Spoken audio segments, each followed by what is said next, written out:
Yo, yo, yo, visualize shark takes, hit the wave grinding. In the chat, gun shark odds make it rhyming. Sunday vibes, smooth bets, no confining. Hats engaged, can't stop us from shining. Bet on the spread, liking it, keep it tight. Push the odds further, jack on a hindsight. Odds fellows mind grasp in the right sight. Hats, caps on heads, winners in plain sight. Hit the light, get in the chat, feel the flow, cash it, every dollar see the bankroll. Sunday grind and picks, now you gotta know. Extra points on the screen, sharp minds always glow. Big parlays, predictions we home. Standing tall, betting knowledge all. On a suddenly not so casual, sharp Sunday in November, it is NFL The Extra Points, the big show, week 9, the Shark and the Gun. Right here live on Shark and Waters Nation, X and YouTube. Come on over to the live chat. You guys have an extra hour this morning. Daylight savings. We are 1 hour back. We expect more people to be more energized at this hour. The old 11:30 hour. Guns picks. What's going on, brother? Hey, full disclosure, I forgot it was daylight savings time today. I woke up kind of like, oh, this feels a little bit early. And then I look at the clock and I'm like, oh, I got to double check. I had to Google to see if it was daylight savings time. But I digress. Chat's already cooking now. We have the XD and RE in the building, says, let's cash, bro. And then we got G Martinez in the building. And of course, our guy from Portugal, from the low south, different continent, Bruno, always joining us here on a beautiful Sunday. And of course, Ruben Jimenez in the building. What's going on, brother? Talking about this one. Let's go into week 9. This is NFL. This is the Sunday sharpest show on the planet. I'm ready to give some plays, Shark. I don't know about you, so let's go. Absolutely not waiting around. 1 o'clock in Atlanta, Mercedes-Benz Stadium. Cowboys on the road back-to-back sequence off a non-cover last week in San Francisco. I'm not a Cowboys fan. I don't have this hat on for my health, but we do have the first collaboration play of week 9. Throwing it to the gun, Dallas +3. Yeah, we got a Dallas team that is, due for a win. I think we can buy the stock here into the Cowboys now. Off a Sunday night football loss to the 49ers, a team that has just owned them historically, 30-24 on the road, 3-4 in the year. Going against an Atlanta team that is off a nice divisional win. You know, they're fat and happy coming into this game, as they say, 31-26, 5-4 on the year. Now, Dallas is a pass-first offense. They're second in pass play percentage, first in attempts, and third in pass yards per game. And they're going against a Dallas defense that's ranked 32nd in opposing pass completion rate, 18th in opposing passing yards per game, and 32nd in sack percentage. What I'm saying about that is Dax is going to have all the time in the world to throw this ball. And that's why you see the accuracy and the pass completion rate way up when you go against the Atlanta Falcons. And Atlanta, they're a pass-oriented team too. 11th in pass play percentage, 8th in pass completion rate, 9th in passing yards per play, 6th in passing yards per game. And this team chooses to run the ball over the pass, as Dallas defense is ranked second in opposing pass play percentage to and 5th in attempts. So a lot of teams are going to try to pass the ball versus Dallas. Actually, I'm sorry, run the ball more than they do pass it. Then you got to look at Atlanta. 5 wins this year. All of them were, all but one, I should say, was against divisional opponents. Atlanta versus non-divisional opponents this year, 1-3 straight up NATS with a -8 point differential, -7 net yard average, and -1 turnover ratio. Dallas has performed better on the road than at home. We've talked about it multiple times. They're 3-1 straight up, 2-1 ATS as a road dog, 2-1 ATS versus non-divisional opponents with a +8 point differential, +81 net yard average on the road. Dallas should be able to get some key defenders back as well in the lineup, including Micah Parsons. I haven't double checked to make sure that he's in the game. I'm going to double check right now. It looks like he's still listed as out. So it doesn't matter regardless, because the line is kind of baked into this one. But Dallas, 3-1 straight up on the road this year, 2-1 ATS as a road dog. And the one miss was by a hook to San Francisco on this one. I just think Dallas is in a better spot here, as Atlanta has only excelled versus divisional opponents. And now they're going to go against a non-divisional team. Granted, it's at home, but they're going against a good team that is great on the road. Give me Dallas here. I got it at +3. I haven't seen what the new number is on this one, but I got it at +3 as the play. Yeah, absolute alignment. The buy hat is engaged. Gunsman made most of the valid points that I was going to make. I just wanted to jump off it very briefly here. Last year, Dallas actually found themselves in a very similar calendar spot They played at San Francisco week 5 last year, and then they stayed on the road off of a road loss and went to the Chargers and did beat the Chargers and cover the spread in week 6, 20-17. So very similar roster group here. Same coach. Lose to San Francisco, stay on the road. Same exact spot, basically, as that Chargers Monday Night Football spot last year. And as Guns mentioned, Atlanta is performing very, very poor in their home stadium outside of the division, going 0-3 straight up, 2 times on this line structure. Most specifically, 2 weeks ago against Seattle. We did play Seattle correctly 2 weeks ago. We have a very significant grip on Atlanta. I believe we've won 5 consecutive bets involving Atlanta. Pretty transparent team here. And that's it on that. An official play, the Gun and the Shark buy hat is engaged. Staying at 1 o'clock, Baltimore against Denver. Denver performing great on the road this year. Denver catching Baltimore in a very intriguing spot, I will say. 2 officials in this game going to the Gun for what seems to be old reliable with this Lamar Jackson team, taking the first half spread at home. Yeah, basically, I'm just going to explain this to you. When Baltimore's coming off a loss, take them in the first half, and I'll give you the statistics on that one. But Baltimore coming off that road loss last week to divisional game to Cleveland, which we had capped correctly. Didn't think they'd win. Cleveland would win the game outright, but they did. And then you have Denver coming off a commanding win over Carolina. They've won 4 out of the last 5 games, but they're going against a Baltimore team that has played well at home this season. They have a +9 point differential, +164 net yard average at home.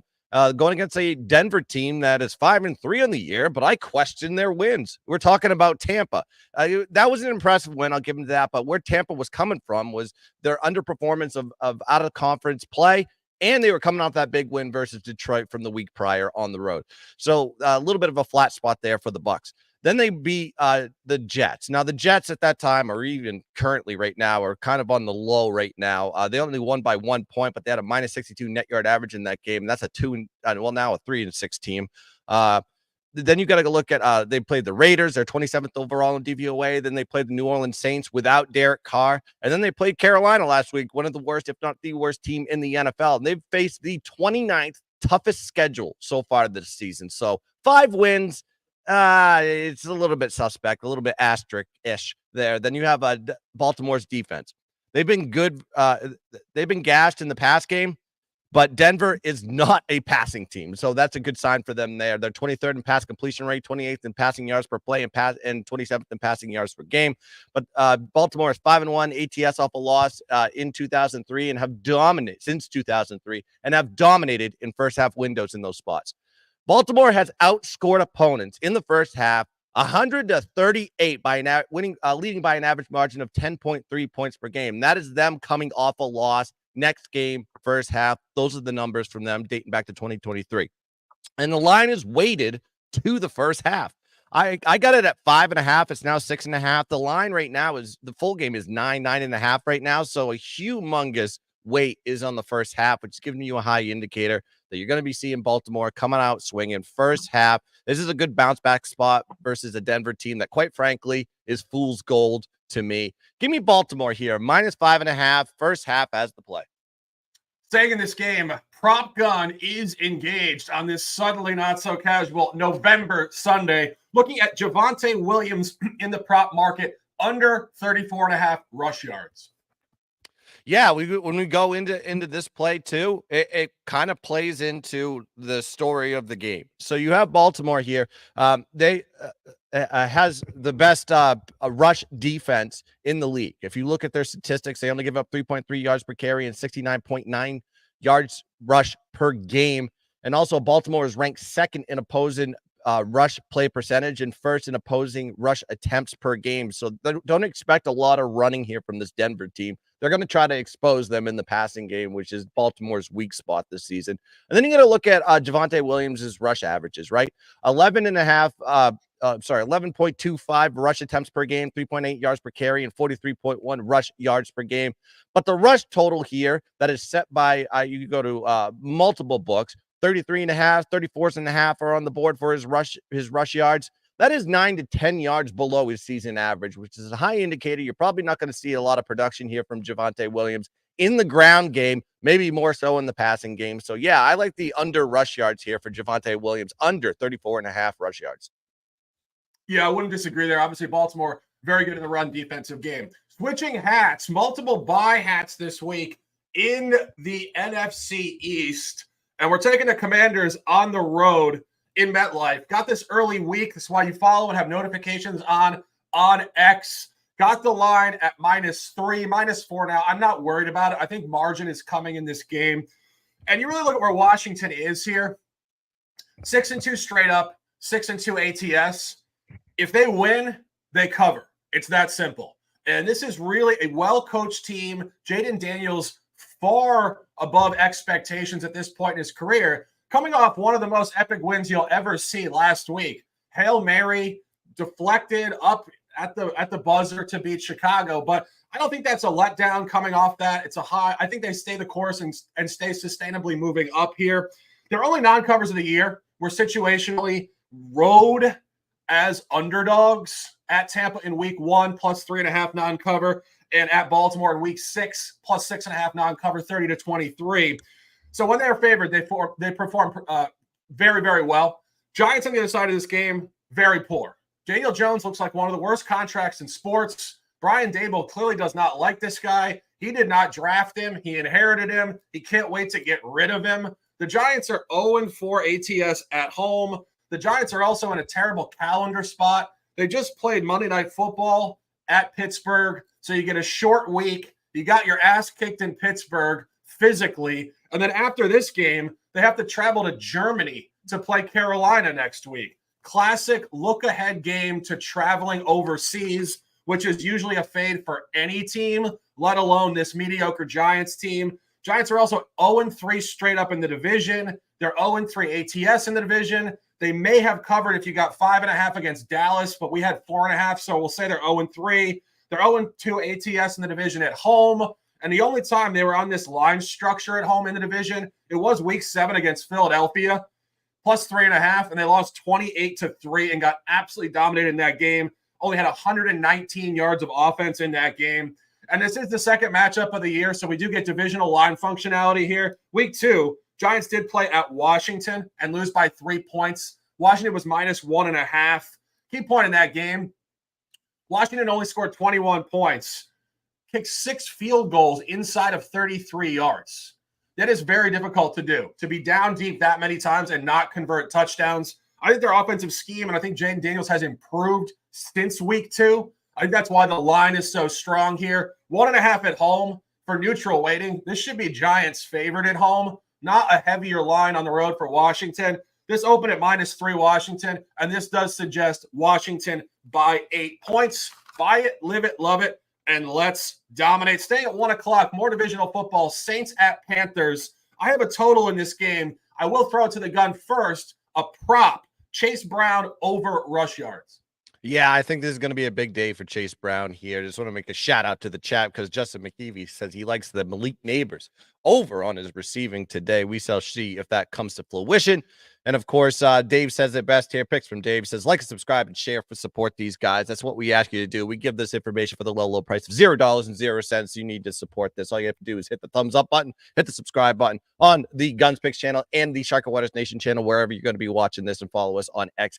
Guns Picks and Shark in Sports 88. But let's talk about this play with Chase Brown. I think it kind of correlates to what the outcome of this game is going to be, because Chase Brown is going to be the sole guy here, and I'll talk about that in a second.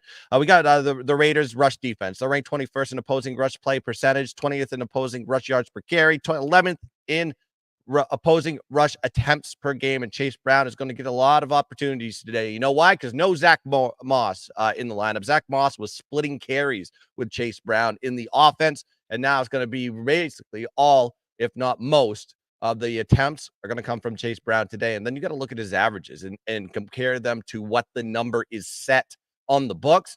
His rush averages are 10 carries, 44.9 rushing yards per game. Now the rushing yards are set at 68.5, 67.5 on the board, which is 24 points higher than his season average. That's a high indicator that we're going to see a lot of action here from Chase Brown, and I think he goes over his rush yards here today. Give it to me at 67.5 as the play. Absolutely. And I apologize. I misintroed that game. I introed the Saints game for Chase Brown. For some reason, I was thinking there was a Brown running back on the Panthers from years back. I apologize. But staying the course, I want to drop my official play in that game. Saints at Panthers, 1 o'clock in Charlotte, taking the over at 43.5. And this is just a great situational buy on the Saints, who are getting Derek Carr back finally. This has been absolutely disastrous with Spencer Rattler and Jake Hayner. But go back to the limited sample of David Carr football this year. He is 2-1 versus the over. And I think notably on the road, scoring the ball pretty effectively. At Dallas, early season, 44-19 over. At Atlanta, slightly later on, 26-24. The only under for David Carr was the game he got injured in the fourth quarter at the Chiefs, 26-13. One could argue that if he didn't get hurt, they might have scored another touchdown. So that could have been trending to an over as well. New Orleans is also 3-0 versus the over in the division. And something we keep detailing with this Carolina team week after week, this team is historically awful. It's very uncommon in pro football to see teams that are this bad. And they are notably horrible on defense, giving up 33.9 points per game. Just week after week, making quarterbacks look like Hall of Famers. And Bryce Young, obviously, back in the lineup last week, did go over in Denver 28-14. Bryce Young, not looking good in his young career, but is actually 2-1 versus the over in this season. And I think probably very specifically to this matchup, week one, an over in this matchup, 47-10. This is line functionality yet again. These teams went under twice last year, 20-17 on a 39.5 and 28-6 on a 40.5. 41 was the number in week one, and now the number opened at 46. This is indicating 50 points, and it is incredibly strong stuff. Take the over at 43.5. I think you're going to see a wide open football game. And our guy says Olave over receiving. Great look there. This guy's coming back from a concussion. He will be cleaned up, and Derek Carr will make him look cleaner than he has certainly looked in recent weeks with backup quarterbacks. This game is going to be wide open. Take the over, and let's dominate this one. Staying at 1 o'clock, a couple of games we don't have plays on, but of course we run through all the games because you guys have office pools. People want action on different games that we might not love. We always bring you the best information as well as picks. Divisional matchup here in Buffalo at 1 o'clock. Dolphins traveling north to Orchard Park. Bills 6-2, Dolphins 2-5. Dolphins off a brutal loss last week. A game they really could not afford to give away. Obviously, Tua's been injured most of the year. He's back. He looked decent last week, not fantastic.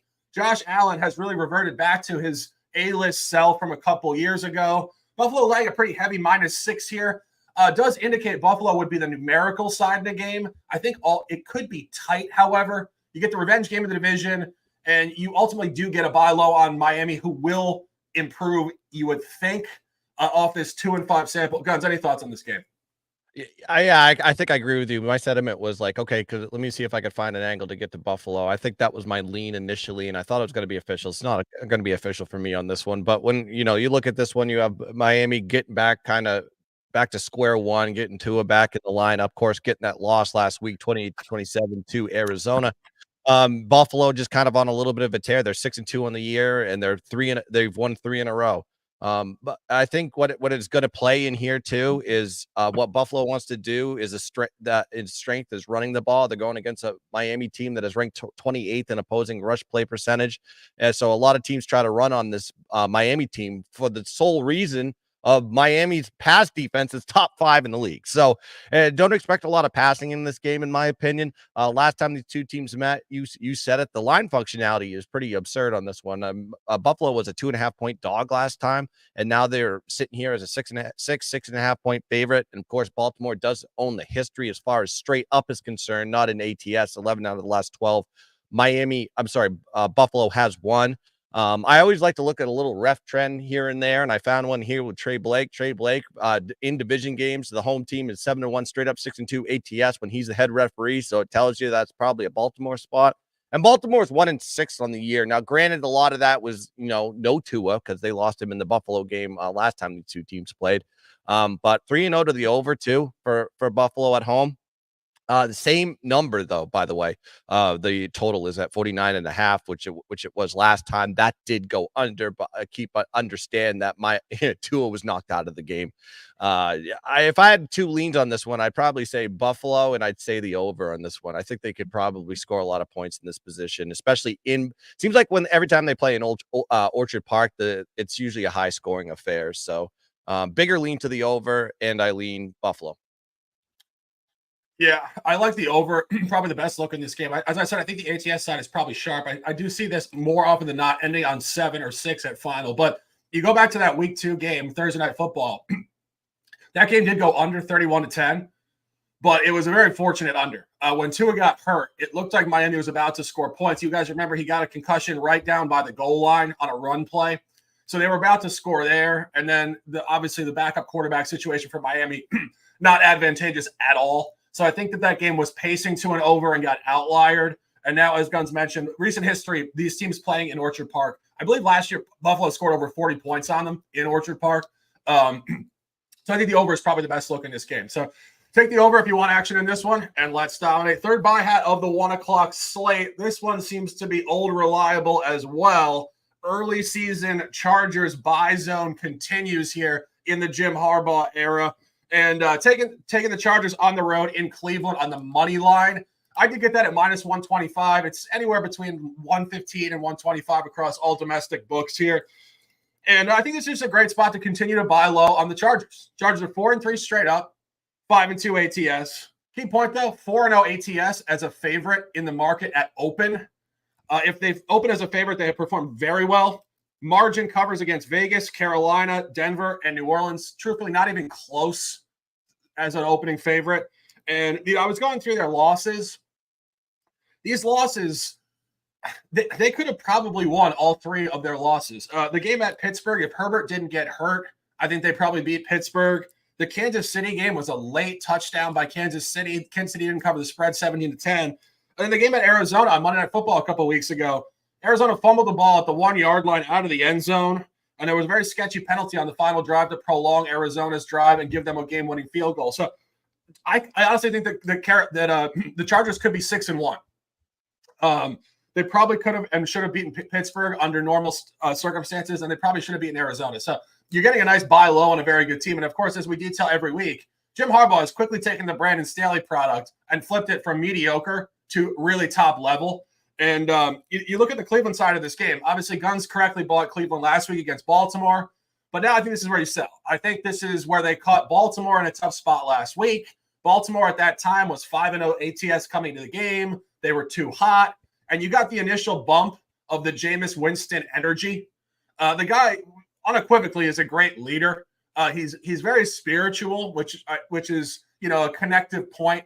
And he really gives inspirational speeches to these guys. I mean, I'm inspired listening to him, to be perfectly honest.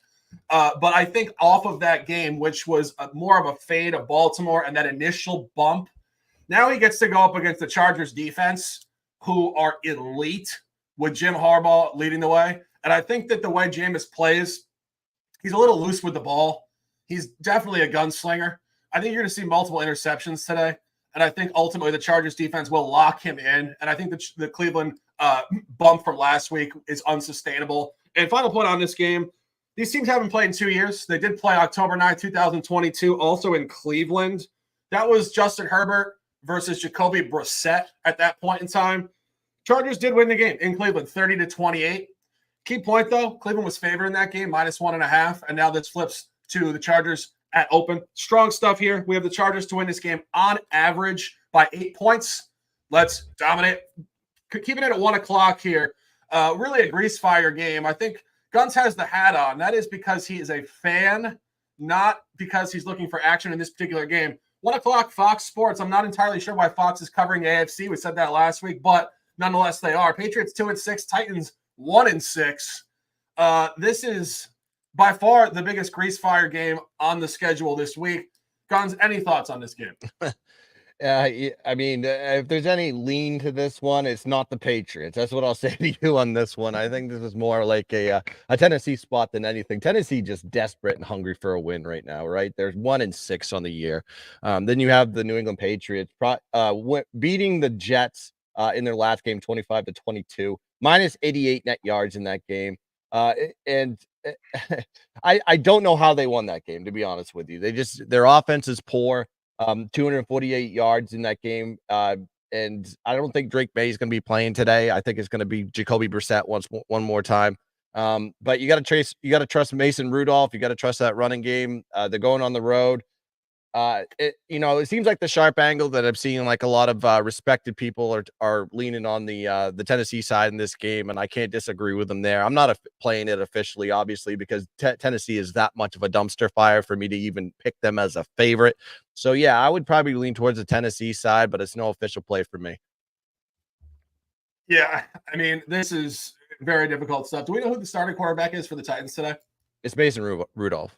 Oh, it is Rudolph. Okay. So you have two backup quarterbacks to add to the chaos in this game. We like Drake May. I think Drake May has shown great upside in his young career, but obviously Jacoby Brissett, the journeyman, tough to buy here. I think the Titans probably continues a little bit of an upward movement that's expected. I don't expect the Titans to have the worst record in the league. I think there are certainly worse teams in this sport right now. The fact that they're sitting here at 1-6, basically tied for the worst record in the league, they should improve a little bit off of that. And if they do, it would come against teams like the Patriots. So, as Gunn said, I think Sharps probably buying into the Titans at home, but obviously a really difficult game here. 26 minutes in, taking a breath. 4 o'clock, a lot of stuff at 4 o'clock. Good games at 4. A lot of intriguing matchups, a ton of officials. 4:25, our guy says, did you guys do the Packer game? I just woke up. Well, you woke up just in time. Yeah, good timing from you. We're going directly to Green Bay. Lions 6-1, Packers 6-2. Detroit laying 3.5. It looks like 2.5 in some markets now. Guns picks. Buying the Packers at plus 3.5. Yeah, I'm probably walking into a fire here, but I'm going to be fading the Detroit Lions in this spot, and I'll tell you why. Detroit is just coming off another blowout win, dominating the Texans at home.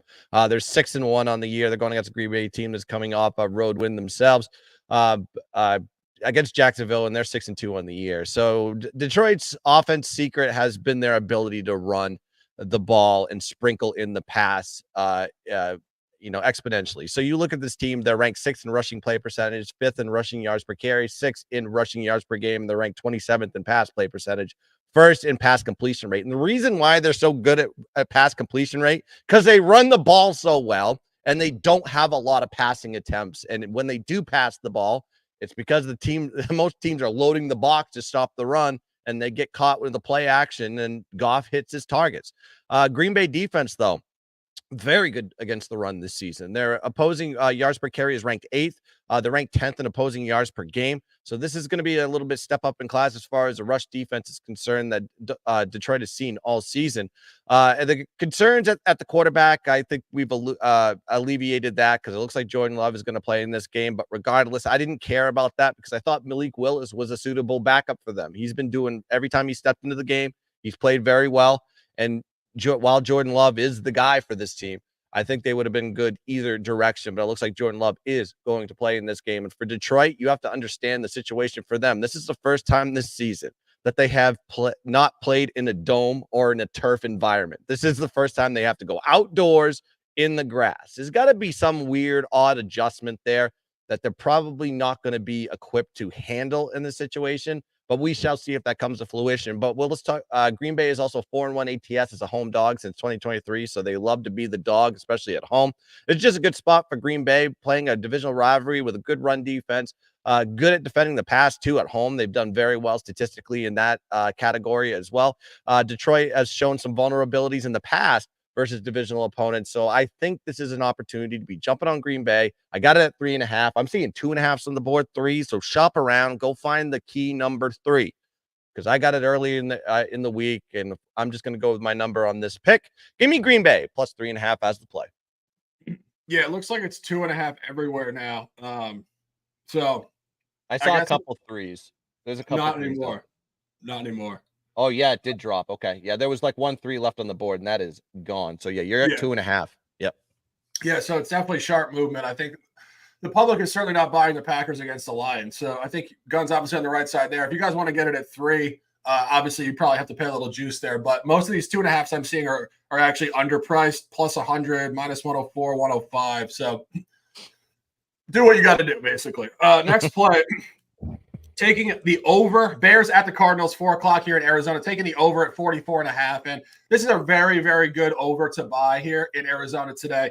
Chicago's 0-3 versus the road over, 1-0 neutral, did go over in London. But these three unders on American soil have been egregious outliers for the most part. Week 2 Sunday Night Football at Houston, 19-13. That was kind of an underish game, but a lot of turnovers. But more recently, these 2 unders at Indianapolis and last week at Washington, complete outliers. Indianapolis 21-16. 701 total yards in the game, 5 turnovers between Caleb Williams and Anthony Richardson. Last week, the game we mentioned before, the Hail Mary special from Washington, 18-15 final. Washington had 481 yards in that game, and Chicago had 307. That's 788 yards, and only 18-15 with 1 touchdown being a Hail Mary. Point being, there's going to be a lot more points this week. And Arizona's in a very specific spot. They're coming off of a road over at the AFC East. 28-27 last week at Miami. Go back to week 1. The only other time this year they played on East Coast time at the AFC East. Also an over.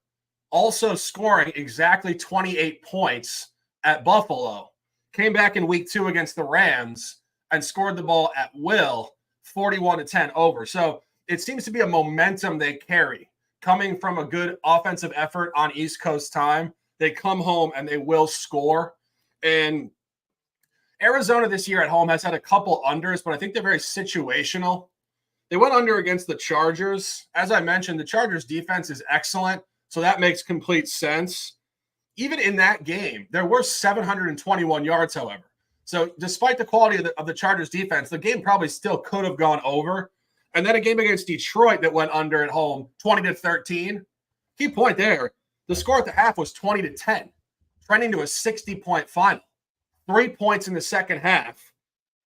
Just a complete outlier. So you're buying low on Arizona home totals. You're buying low on Chicago road totals. It's coming today.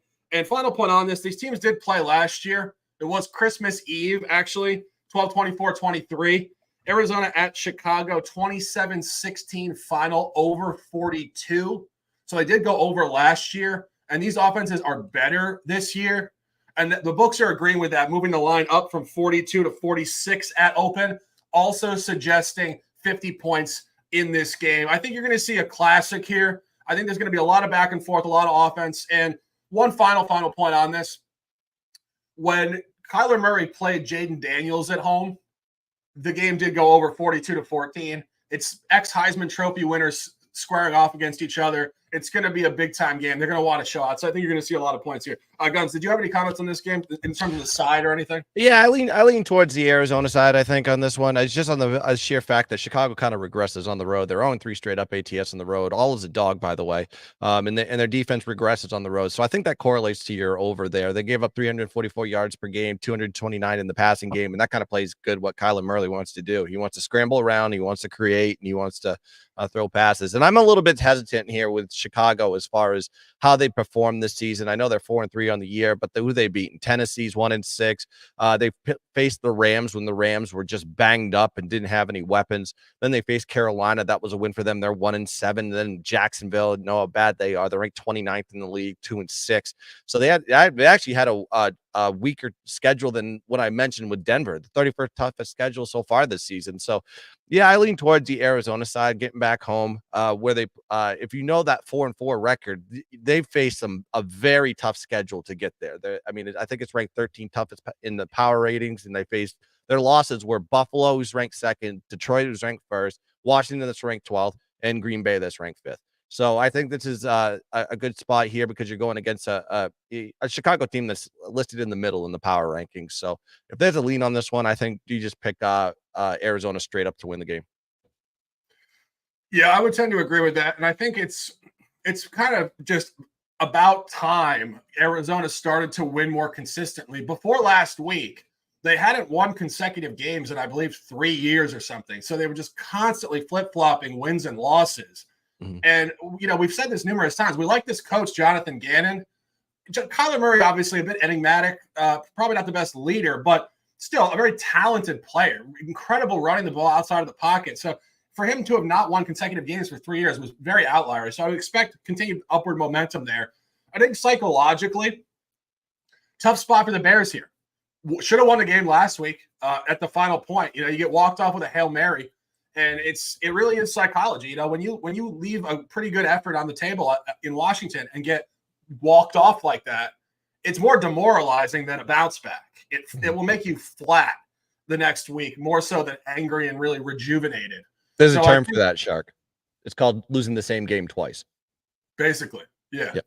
And I think that having to stay on the road off of that loss, it's not going to take on bounce back, fired up capacity. If anything, it's going to be like still in their mind to a degree, and it could really pull their quality down a little bit. So again, I think that it's probably Arizona, and I think quality with the Bears obviously being the defense as well. They've been relying on this defense for most of the season as Caleb Williams gets into his young career. If they're flat, it will be the defense. Kyler should take advantage. I think you see a lot of points, and I think you're going to see an Arizona victory here today. Staying at 4 o'clock, game we do not have action on. Jaguars at Eagles. Jaguars continuing to be a theoretical buy low. We've talked about this week after week. In this Trevor Lawrence window, for whatever reason, they either start hot and fall apart, or they start cold and then they get hot for the rest of the year. I don't know if it's coming necessarily this year, but if there was a buy spot in this game, I would lean towards Jacksonville to continue upward momentum against an Eagles team who has not performed great at home outside of the division as a favorite in recent history. Guns, any thoughts on this one? Yeah, I stayed off this one just on the sheer fact that, I they're kind of back and forth. They win against Indianapolis. I'm talking about the Jaguars here. And then they lose to Chicago. Then they beat the New England Patriots, and then they lose to Green Bay. So they're kind of flip-flopping, zigzagging back and forth. And if you want to go with the zigzag, then it would be a Jacksonville spot here, right? I think their passing game's kind of improved too. You can see the completion percentage in the last 4 games get up, which would be good for them because they're not going against a really great pass defense here with Philadelphia. So seeing Philly favored by a possession or more is just a red flag to me that we shouldn't probably take it. But on the other side, though, I don't know what Jacksonville team will show up today. Sometimes they come in and they just look like ass. So especially on the road, losing 47-10 to Buffalo, and then non-division. They play a lot of close games too, so it's not like they're getting blown out in every single type of situation. So it's very tough to cap on this one. No real patterns or trends that I can see here that would fit into the Jacksonville side. But if I had to lean, I'd agree with you, Shark. I think it's Jacksonville or pass. Yeah, I'm looking at their schedule now here. They do get Dallas next week on the road, so it is a bit of a sandwich spot. You play 2 road games, 2-0, 2 covers at Giants and at Cincinnati last week. You come home for 1 game against a really lackluster, uninspirational opponent, and then you got to go play Dallas next week. They got back-to-back division games too. I mean, they got Washington right after that. Yep. Right. Like, this is an incredible sandwich spot here for Philadelphia. And, as I said, Philadelphia has not performed well outside the division as a home favorite. They are 0-2 this year. Took a Monday Night Football loss in week 2 outright as a favorite to Atlanta and did not cover a -8.5 against Cleveland. And I do think, interestingly enough, that Atlanta game was coming off of a road, albeit in Brazil, cover in week 1. So off of a good effort on the road, a good offensive performance, 34 points in Brazil, 37 points last week. Very similar spot here. They might not play their best game. I could maybe see an under as well. I think the offense exploded last week, but they exploded very late. I think they scored 21 unanswered or something in the 4th quarter. So I think that this offense is not crazy explosive. I think that this could be an under, and Jacksonville keeping it inside of 7 points. And I do think that line at 7.5 is a crucial number, of course, and it is moving down to 7 in some books, it looks like. So that's definitely sharp action there.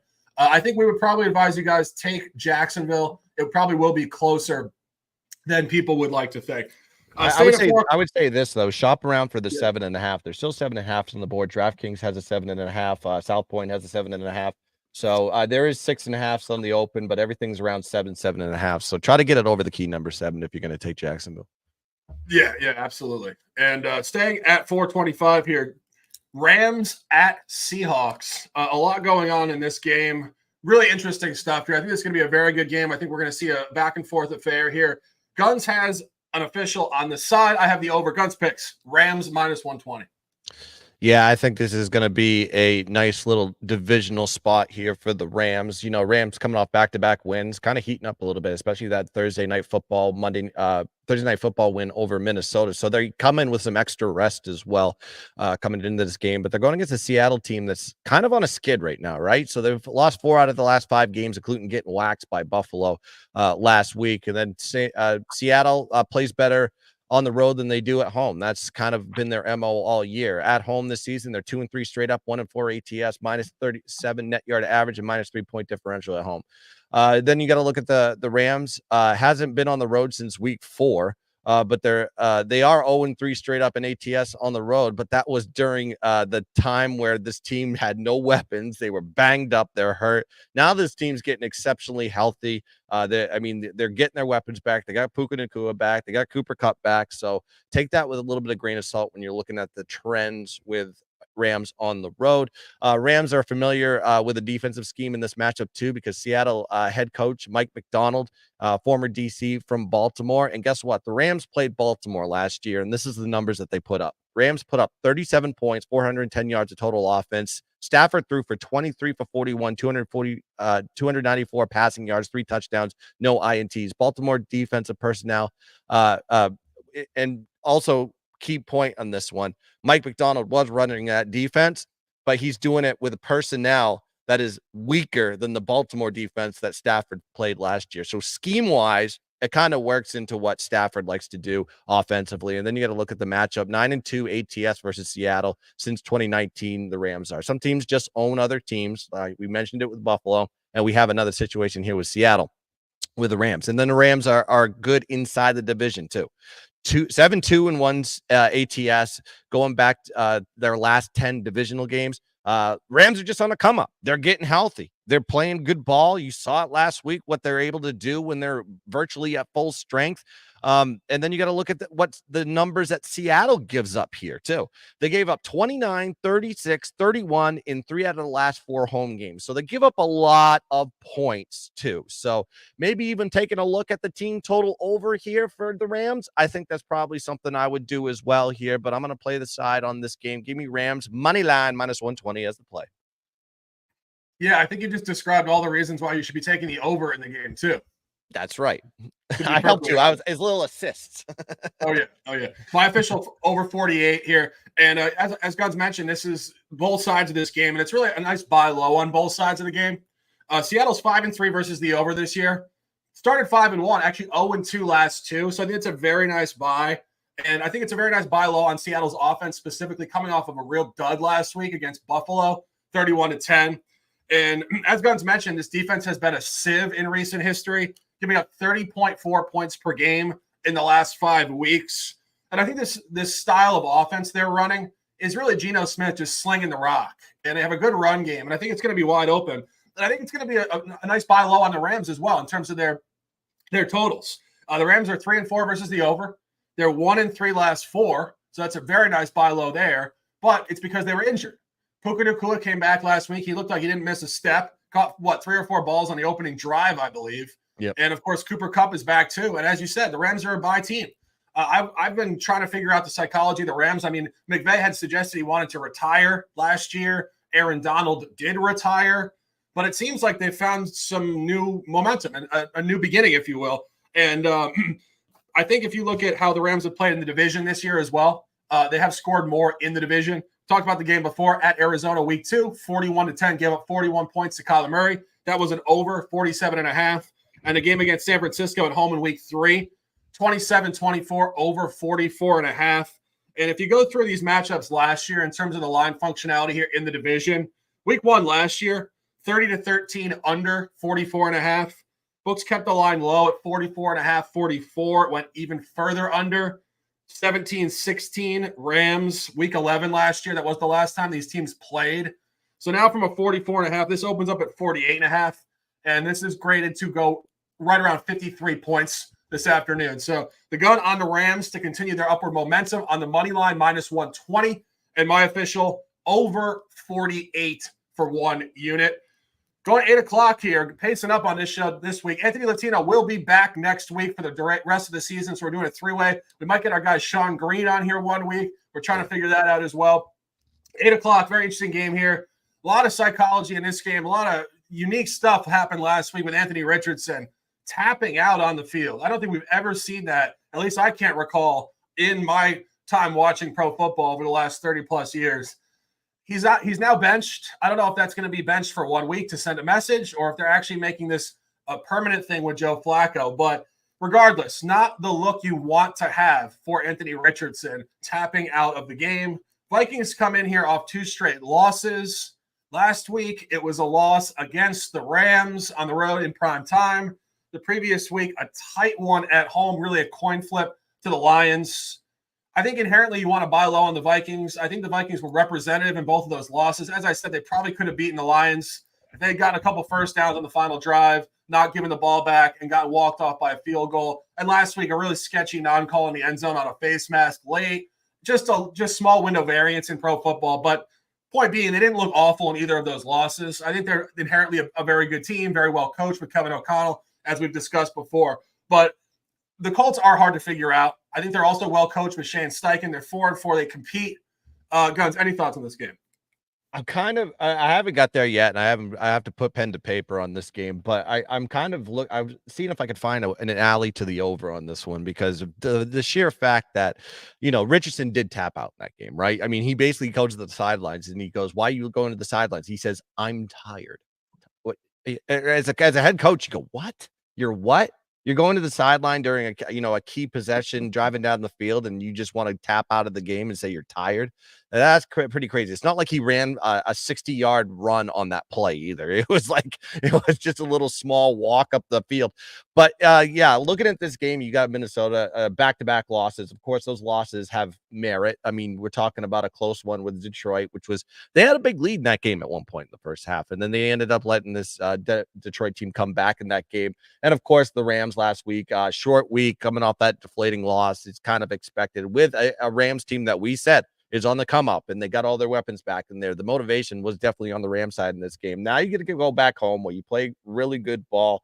You have a plus not 11-point differential and at home this season, and your sack rate goes right through the rafters. So there's going to be a lot of pressure here on Joey Flacco, but Joey Flacco is a magic man. He can go to take it all the way down the field. He actually gives this offense a boost every time he comes into the game. He knows how to hit the weapons. He knows how to read people. We saw it last year with the Browns. There's nothing has really changed with the production of this guy. So I think in this type of situation, and knowing that the pass defense for the Vikings is a little bit weak. I mean, they give up 74.3% pass completion rate at home and 267 yards passing. So I think you're going to see Joey Flacco come and start ripping the ball here. I may be looking at Joey Flacco over on his passing yards if I do a prop gun play today. I know I got to look at props and give one out to the boys because we're 13-3 on the video picks on the primetime plays. But I'm leaning towards the over on this one, Shark. I'm staying away from the side. Yeah, I would tend to agree. I think the over is probably the best look in this game. And obviously, there's not a lot of matchup data with these teams. It's once every 4 years. What's the most recent they played? I'm trying to see here. Let me look. I got it right here. Did they play last year? They played 2022. Was that the game that they blew a huge lead, or there was like a huge comeback or something? Yes, that was the game. Wasn't that like a Christmas game or something like that? And it was at Minnesota, and the game ended 39-36. So yes. I think that's the one. Yep, week 15, 2022. I'm pulling it up here now. Yeah, Indianapolis was up 33-0 in the game. That's and right. Blew the game. That is unbelievable. Unbelievable. I think that was the biggest blown lead in NFL history, wasn't it? I think so, yeah. Mm-hmm. Wow. Yeah, I've totally forgot about that one. Yeah, that was Matt Ryan versus Kirk Cousins in December of 2022. Mm-hmm. Unbelievable. So that was the last time these teams played. Not that it has really anything to do with this game because different quarterbacks on both sides. And I think that was Kevin O'Connell. So the only continuing point here was that the Minnesota coach was the same back then, but totally different game. But what a point of history that was going back a couple of years ago. Wow. So they were up 33-0 at halftime. They were up 33 at halftime. Unbelievable. Yeah, they had a block punt touchdown, pick six, couple field goals. A lot of outliers though in that game, but it was pretty insane. Insane. Yeah. Monday Night Football tomorrow night. We're gonna have a lot on that. I think a lot of intrigue. I think obviously another inflated line for the Chiefs. At what point are the Chiefs gonna give one away? Probably not here. Against the spread, I don't really know what to make of this game. Obviously, significantly inflated because of the Tampa Bay offensive injuries. I think Mike Evans and Chris Godwin are still out, so that's going to be a problem. Guns, any thoughts? Yeah, I got a prop gun prop that I think I'm going to be leaning on. I haven't wrote it down yet, but I have ideas with this one. But looking at this, I thought the interesting thing is when I was looking at this game is I was looking at the team total under here for Tampa. I mean, the number is set at 17.5. This is the Tampa team that's ranked fourth in offensive scoring this year, putting up 29.4 points per game. They're third in red zone scoring percentage, and the team total is 17.5. I know you're going against a KC defense that is one of the best teams in opponent scoring. They only give up 17.6 points per game to their opponents, so that's a high indicator too. Against a good offense, they're putting the number right on the KC average. And KC has held NFC opponents this season to 17, 18, and 13 as well. So that plays into it. 5 out of the last 7 opponents this season are below the offensive scoring season average they held teams. So I think this is probably a spot for KC. Unfortunately, with KC, if they're over a possession, I tend to stay away from them because everybody plays up to the KC pay grade in a lot of cases, right? So you never see them going out there and absolutely demolishing teams left and right. It's usually a one possession game, especially this offense that really has regressed dramatically from previous years when they were winning Super Bowls. The defense is the team that's been really holding the glue together to the success of the Kansas City Chiefs. They're 7-0 on the year. There's got to be a down skid or a sell on KC. Do I think it's this game? No, I don't want to play with this game just on the sheer fact that Tampa is just a leaking sieve right now. They're hurt, losing weapons. They're kind of like the Rams were in the first couple weeks now, missing some key receivers. No Godwin, no Evans. You basically got to throw to your tight end and a running back. But the under on the team total here for Tampa, that is something telling here. So, yeah, if there's a lean on this one, you got to go the under on their team total, 17.5. That's low. Yeah. No, every week the Chiefs are involved, we say at some point they're going to give a game away. That's against the money line. It's not coming here. They're not going to lose to the Bucs. But crazier things have happened. I mean, if anybody could show up with a random huge effort, it's certainly Baker Mayfield coming off a couple lackluster efforts coming into the game. I mean, you just go through the Chiefs' schedule here. 7-point win against the Ravens, 1-point win against the Bengals, 7-point win against the Chargers. Got a little margin against the Saints, but it wasn't really even significant margin. At Niners, 28-18. Niners lost all their offensive weapons in that game. And then last week, 27-20 at the Raiders. There's just no margin with this team, really. It's all one possession stuff every game, pretty much. Obviously, the Saints game did get to 13, and the Niners game did get to 10. But again, very situational stuff, and I don't know. It is a tough game. So I would like to take the Bucs. I think the Bucs can keep it inside of 7 or 8 points, but just really not a great game to bet at that point. So no. That's the show for this week. 54 minutes in the books. As we mentioned, Anthony Latino will be back next week. 3-way fire flow as we get into November. It is an opportunity to dominate NFL. The Extra Points, the big show, week 9. I have 6 plays. Washington -3, Dallas +3, Chargers -125, Carolina hosting the Saints over 43.5, Chicago, Arizona over 44.5, and the Rams, Seattle over 48. Guns, Dallas +3, alignment, a collaboration play. Baltimore first half -6.5, and Javonte Williams under rush yards in that game. Chase Brown under or over rush yards. Green Bay +3.5, and LA Rams -120. It is week 9. It is November 3rd, 2024. We appreciate you guys immensely in the chat for interacting, bringing great energy. We'll have to bring you guys big-time energy, hype analysis, and the top picks. Guns picks, a pleasure as always. Close them out with some words, and let's dominate. Yeah, shout out to the chat today. You guys were absolutely humming, giving information to the people. We got Big Ron, we got Peter Grasnow, of course, we got Bruno, Lawless Gambler, Chewbacca, and all the crew that is coming here. I am actually Go. I love that name there. Wine Time joining us, Dabby Cab joining us, Picks from Dave joining us, Joe Geiger, Stacks himself, Justin in the building, Sean Murphy, and many others here. Steve Hairston as well. Thanks for joining the chat. Make sure you like and subscribe to the Gunspicks channel. Make sure you like and subscribe to the Shark Waters Nation channel on YouTube, and also follow us on X at Gunspicks, Gunzpicks, and Sharks N Sports 88 on X. And that is going to do it here for the Extra Points Sunday edition. We will see you on Thursday for the Thursday night football. And I think we got to throw in the international game because that's going to be an early one too. So there'll be two games we'll be talking about on Thursday. So that's going to do it here. Let's cash some tickets. Let's dominate the board. And as always, let's keep dancing.